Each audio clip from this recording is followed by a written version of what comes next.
All right. So today we're going to see this rotational system. We have a rotational mass in here, which has a inertia in there. We're going to call it this J1. And it has this gear that has, let's call it this N1. And it's connected to this gear that has N2. We have a rotational spring.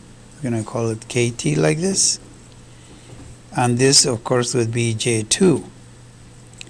And this is going to be a damper, torsional damper, that this is going to be, I'm going to call it V sub 2, just to be consistent because it is next to J sub 2.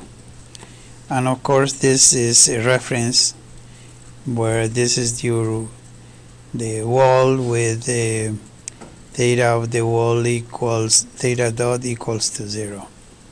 Okay, so this is our setup. How do we start building a bond graph model of this? The first thing we do is we go and establish a one junction for each velocity. This is omega 1. And just like we did with translational systems, the velocity for distinct velocities, and I'm just going to put the 1 in here for omega of the wall equals to 0. Yeah? So in here we're going to take the next step, and that is to attach the elements that experience those velocities. So in here we are going to have an I element with value j sub 1. You will have an I element with value j sub 2. You will have in here a source of flow with omega of the wall equals to 0. Yeah. You will have also a torque input, which would be a source of effort with value T. Yeah. And that's what we see in here for the two angular velocities here.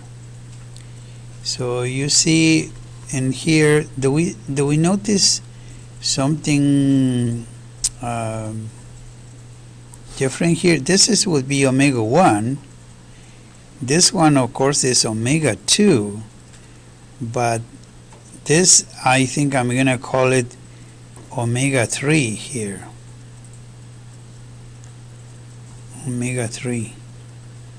Because this omega 3 is not the same as omega 2 because you have this element in between. So that's why it's distinct. So how do we actually model this transformation, you may say, between omega 1 and omega 3? Because it is a transformation. You have this gear setting here, and so if you could put this element in here is appropriate at this point, because we need to see what elements experience those velocities. So this would be a TF element, and this would connect to here like this. Okay, so this TF element is a ratio between the gear ratio N1 by N sub 2. Let's just make sure that this is clear here. This is N1 divided by N sub 2. It's a gear ratio. And then in between, okay, so we have attached all the elements that experience the distinct velocities. See, we attach it in here, we attach it over here, we attach it over here. So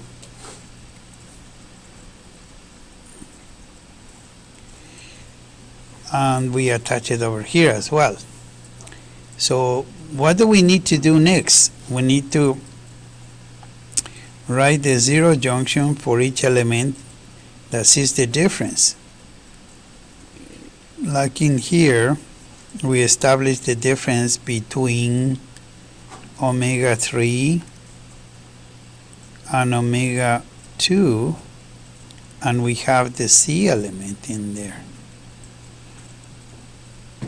And then we put this one here between this and this one, and we have our R element over here with value v sub 2. And of course the power flow is going to go from into this, because this does not move or produce velocity, so the power goes into it.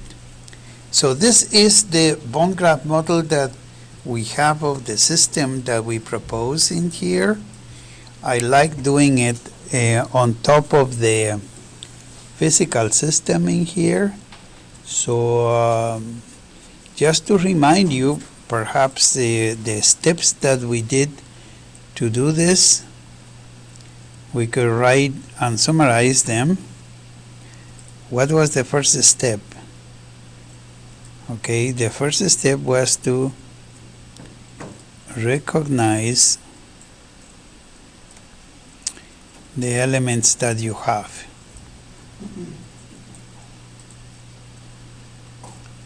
The elements present, let's say. 2, use a one junction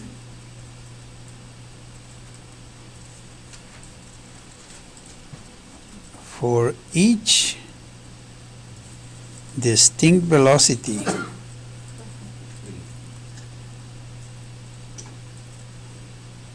in this case. We had the distinct velocity over here, we had one here, we had one here, and of course we had the reference here. Step number 3 is we attach the elements that experience those velocities.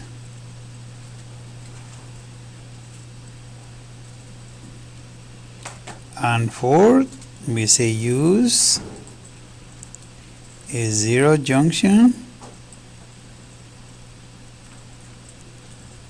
to represent, to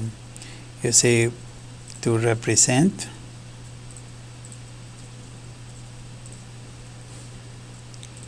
the distinct velocities.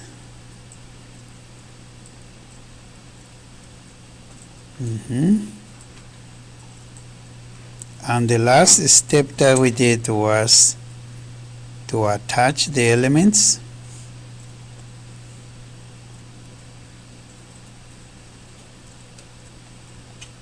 that experience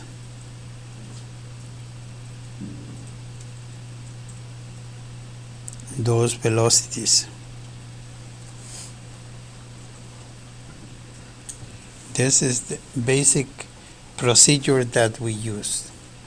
Okay, so at this point we are ready to enter this into the CAMG software. So we could do this. We could just go and make this just a small window like this, and then we can call the CAMG software. Hold on for a second. We're gonna go and say, you go over here and you say CAMG, or just click on the icon, okay? But this is just as easy.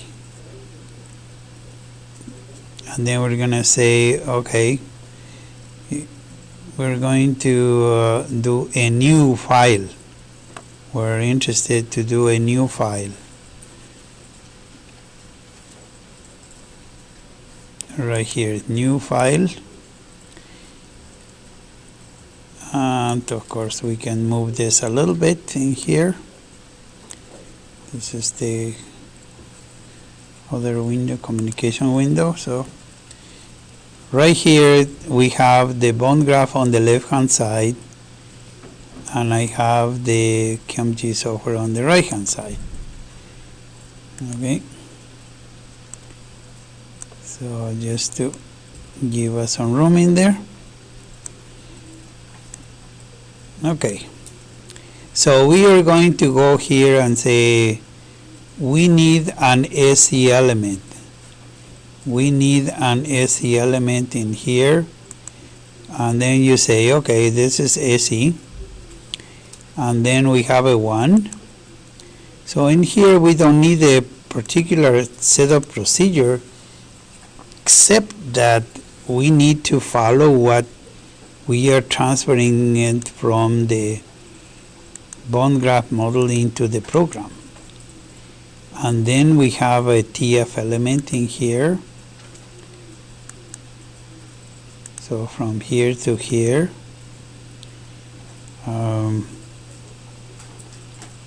If you preferred, we could put the one junction here and one like this, but the way I have it is fine. I think we could just put the one junction down here like this, and then you connect this, right?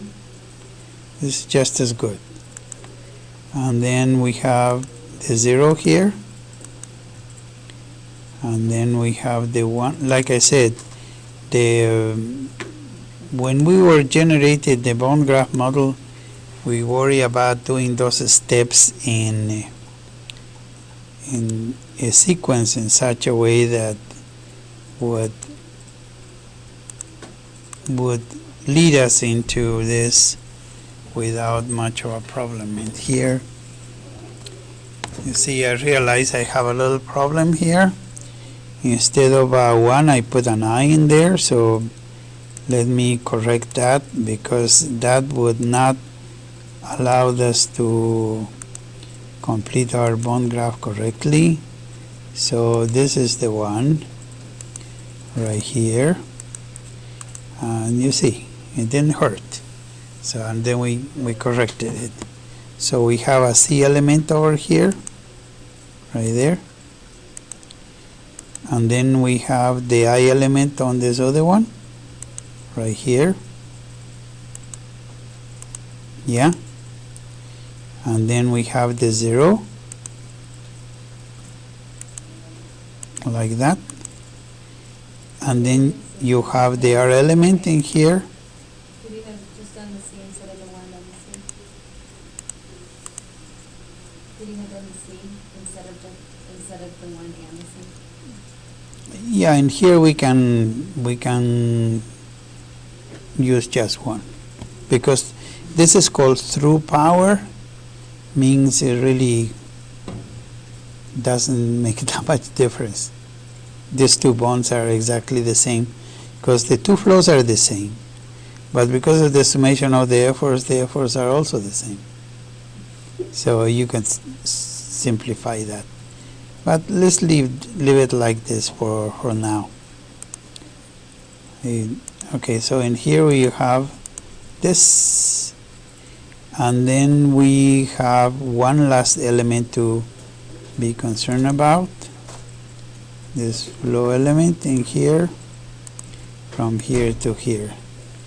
And we have transferred the complete bond graph model from the left to the right, just so that we have a good impression of this. I'm going to put it in full screen so